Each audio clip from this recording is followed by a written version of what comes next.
こんにちは、斉藤直樹です。今日も気まぐれ添削やっていきたいと思います。今日の作品はこちら。すごくね、色が綺麗なイラストですよね。眠りねずみさんの作品で、タイトルは心音。斉藤直樹先生はじめまして。いつも動画でたくさん勉強させていただいております。毎年自分でリメイクをしている作品を添削に応募させていただきました。添削できる部分はできる限り全て教えていただきたいです。今自分が書ける限りを尽くした作品なので、もっとよくできる部分や方法がございましたらお教えいただけると幸いです。長文失礼しました。何卒よろしくお願いします。とのことで、はい、眠りねずみさん、作品のご応募ありがとうございます。いや、まずですね、すごく雰囲気いいです。色使いがサイドが低めに抑えられているんですが、それでもね、こう鮮やかな部分はすごく鮮やかに描かれていて、それがいい感じのアクセントになっていますし、キャラクターも静かなポージングなのにすごくね、存在感を感じます。はい、画面も広く使えているのがとてもいいですね。全体的に素晴らしいイラストだと思いました。で、じゃあどこを添削していくかなんですが、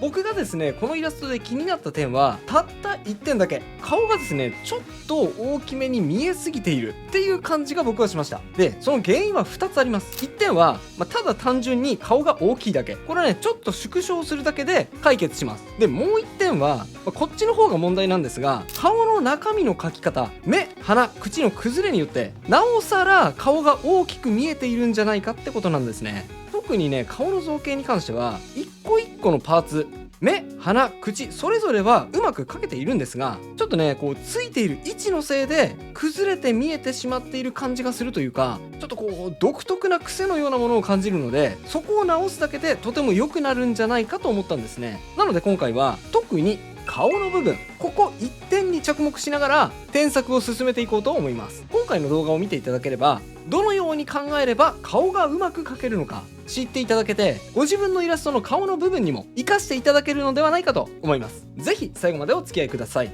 それでは早速いってみましょう。でですね、いつも通り順番に解説していってもいいんですが、今回はちょっとだけ違いでですね、どのように添削する作戦なのか、最初にね、方針を分かりやすく示してから実際の絵を直していくっていうことをしようと思います。多分そっちの方が顔の添削をしていく場合には見ている人に分かりやすいと思います。まずは一旦今の状態の絵の顔の部分の素体がどうなっているのかトレースして抜き出してみますね。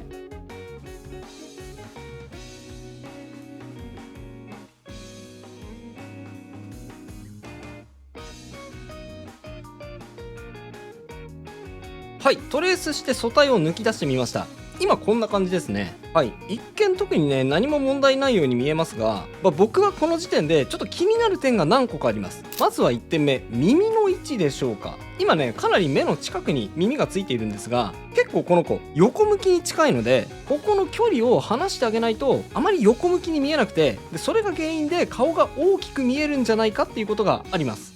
多分ですね、角度的にもですね、この辺についていてほしいなっていう風に僕は感じるんですね。この辺についていると、ここの距離が結構ね、空きますよね。この耳と目の距離に関しては、可愛いと思うフィギュアを参考にしてもいいかもしれません。多分ね、こういうフィギュアを見てみると、意外とですね、ここ離れているんですよ。そうした方が、この側面、頭の部分と顔の部分とか、こう区別することができて、結果的にね、顔を小さく小顔に見せることができますね。ちょっとそれも含めて、ここ直してみますね。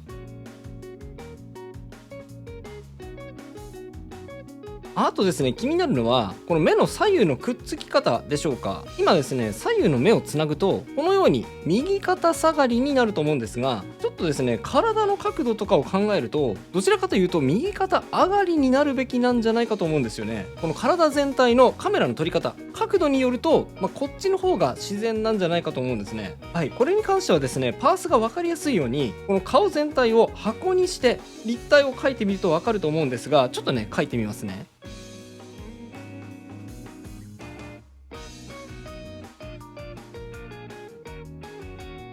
はい、今こんな感じでですね、ちょっとこう歪んだ箱の形に見えてるんですよね。もちろんですね、完璧に造形を整えきることが良いわけではないと思うんですが、今言ったようにこの正面のパース線が右肩下がりになっているせいで、あんまりこう煽りの角度で撮っているような箱に見えていないのと、あと若干ですね、こっちのこの頂点が少しね、こう膨らんでしまって、なんかこうちょっと膨張しているように見えてますね。こんな感じで結構盛大に崩れてしまっているので、パッと見た時に少し癖が強すぎて良さが伝わりきっていないっていう感じがしています。ちょっと概念的にはなるんですが、理想としてはこんな感じの箱にしたいです。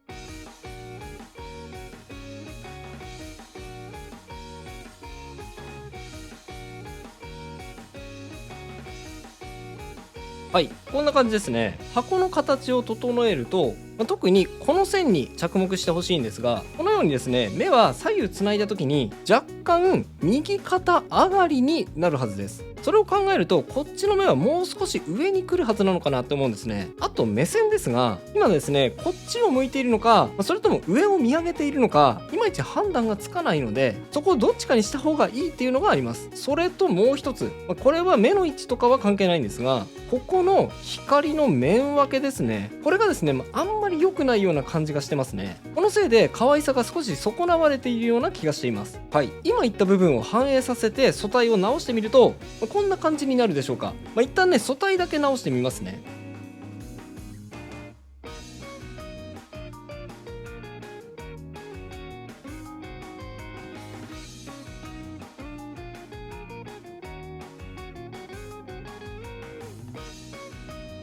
はい、僕の作戦としてはこんな感じの素体にすると結構いい感じになるんじゃないかと目論んでいます。はい、耳までの距離がきちんと出ていて、でこれで顔の立体感が生まれるので小顔効果が生まれるのと、あとは目の角度を右肩上がりにして煽りの角度で描かれているということをしっかり表現してあげます。はい、あと目線は今回は上を見上げるようにしました。これは好みだと思うので画面を見ているでも良いです。今回はそうしてみたってだけですね。あと細かいですが、顎と首の感じがちょっとこうぬるっとつながっていて、少しねこう首周りが太くなっていた感じがしたので、そこを若干細めに調整しました。はい、こんな感じの方針に従って顔を実際に直してみようと思います。それでは早速顔を直してみましょうか。はい、うまくいくでしょうか。ちょっとドキドキしますね。まずはどこからでもいいんですが、目から直していきましょうか。やってみます。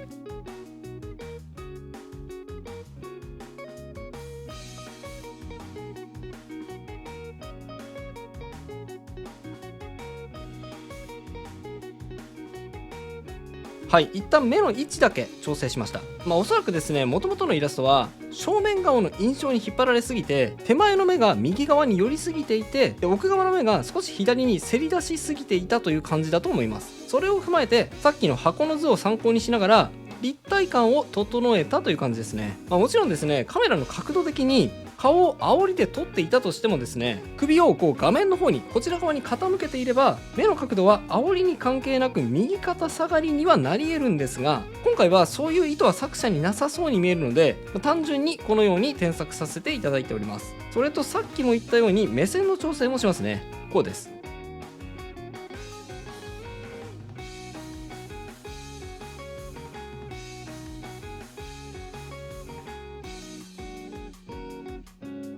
はい、今回は上を見上げるように調整しました。上を見上げている感じにするには、単純に黒目が上を向くわけですから、白目の部分を増やしてあげると見上げている感じが強調できると思います。あとは目線を上に上げているので、こう上からのね光が目に入ってくると思います。なので、もしもっと上を向いていることを強調したい場合にはこんな風にしてもありですね。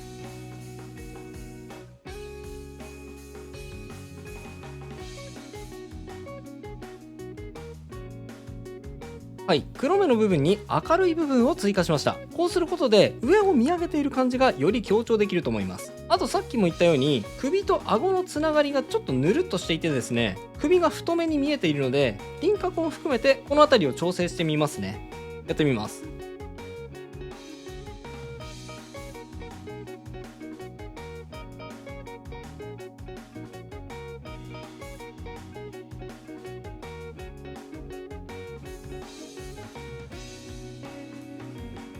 はい、こんな感じです。これですね、ちょっとどうしても僕の好みが入っちゃうので、必ずしもこうしなきゃいけないというわけではないんですが、輪郭と首周りは若干スッキリとさせてあげた方が素直に可愛いと思われやすい造形になると思います。逆にね、こう癖をもっと感じてほしいって思ったら前のニュアンスを取り入れても全然 OK です。あとは耳の位置もさっき言ったように調整しますね。こうです。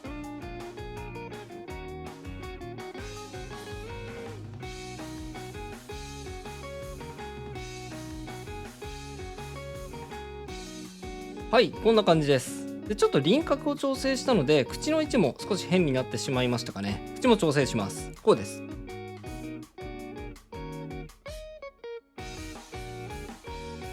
はい、こんな感じです。あとですね、これも最初に言ったように少しだけ顔が大きめに見えるのは、単純に顔が大きいから、これをちょっとだけ縮小するだけでも簡単に修正することができると思います。少しだけ顔を小さくしますね。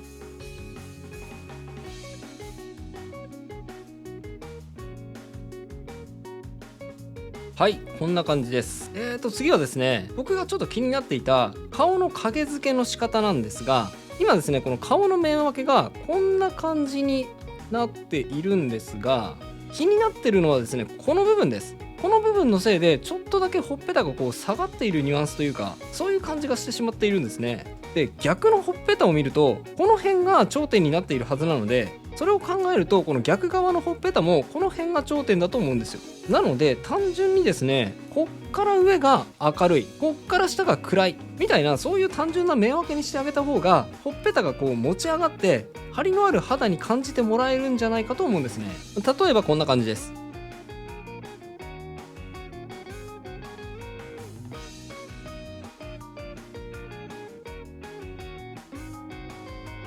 はい、こんな感じで、そうするとですね、この辺の肌色がちょっとくすんで見えるのが気になると思います。全部を明るくする必要はないんですが、この顔だけでもね、少しだけ赤みを足してあげると、ちょっとね、今怖く見えてしまっていると思うんですが、この印象を避けられると思います。若干調整してみます。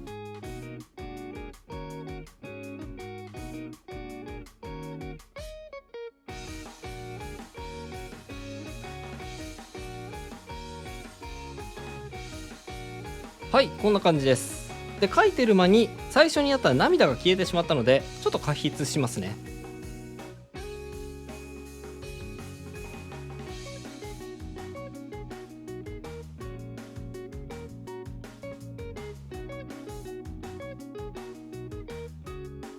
はい、顔の部分はだいたいこんな感じでしょうか。どうでしょう、この時点で少し見比べてみましょうか。まだね、髪型とかちょっと途中なので不自然に見えるかもしれませんが、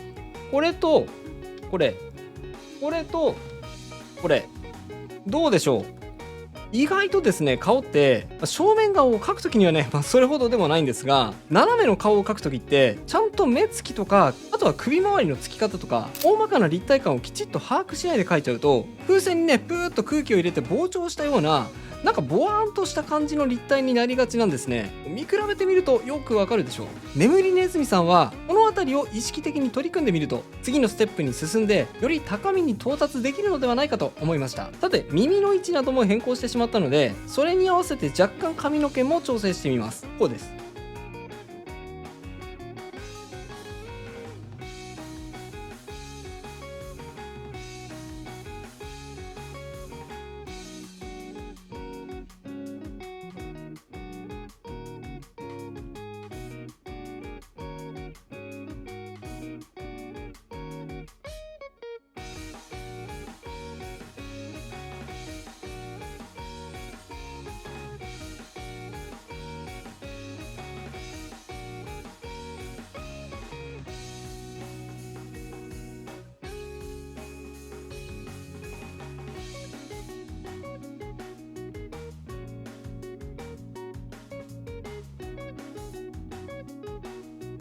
はい、こんな感じです。髪の毛はですね、とても上手に描かれているので、とりわけ何も言うことはありません。単なる調整だけですね。あとはあえて気になる部分があるとすれば、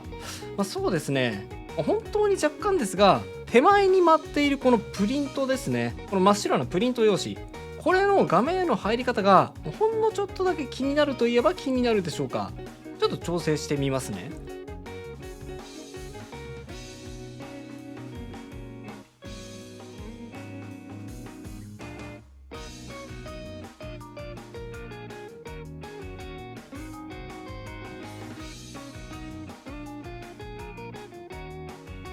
はい、こんな感じ。特に右側のプリントですが、ちょっとね、無理やり画面に収めないで、こんな風に見切れさせちゃった方が画面を広く使えていいかもしれません。それと画面奥側の背景にも少しだけプリントを追加してあげても空間を感じられていいかもしれません。やってみます。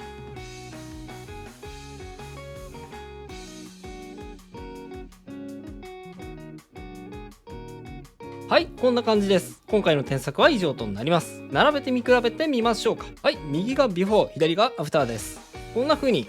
変化しました。いかがでしょうか。もともとね素敵なイラストだったのでそんなに全体を変えたわけではありませんが、顔の部分の造形だけに着目しながら細かく添削を行ってきました。僕はですね元の顔もすごく好きなので完全にこっちに寄せなくてもいいとは思うんですが、今回ね僕が解説した立体感の出し方や、あとはこの面分けなど若干ここに取り入れることでさらにね印象を引き上げることができるのではないかと思っております。はい、今回はとりわけ顔に関しての添削を進めてきました。今回の添削で紹介したように顔ってですねちょっとしたバランスの違いで大きく印象が変わってしまう部分です。僕が指摘したポイントって一個一個はすごく小さくて細かい指摘だったと思うんですが、それでも何個か修正しただけでかなりの印象の違いにつながりましたよね。意外とこういうことって人に言われなければ気づかない部分なので、自分一人だけではほとんどね修正が難しい部分だと思います。特にご本人にとってはね一度見ただけだとよくわからなかった部分もあると思いますので、何度か見ていただいてご自分の癖について認識をしていただければと思います。まずはその癖を自分でわかることが上達の第一歩だと思うからです。はい、そしてね今回の動画を見ていてもっと顔の描き方について知りたいという方はですね、こちらの動画印象値って何、顔もっと可愛くする魔法を教えますをご覧ください。さらにマニアックに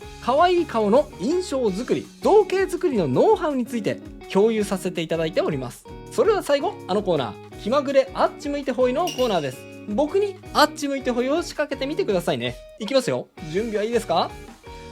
気まぐれあっち向いてほい。それではまた次回の動画でお会いしましょう。